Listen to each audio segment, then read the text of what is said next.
Ang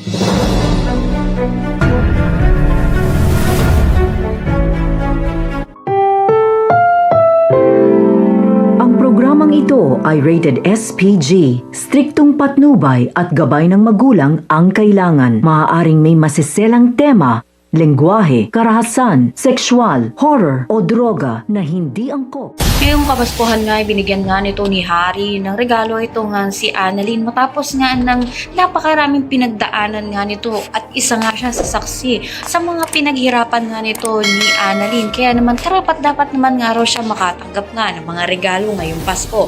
Sa kabilang banda naman nga ay patuloy naman nga na kukunin nga nito ni Giselle ang loob nga nito ni Justine. Susubukan nga niya na makahingi pa rin nga ng tawad matapos nga ang kasalanan ng ginawa nga niya dito. Kaya naman hinarap niya nga ito. Subalit sinungitan nga siya nito ni Justine dahil na nga rin hindi nga niya inaasahan na pupunta nga ito nga si Giselle doon.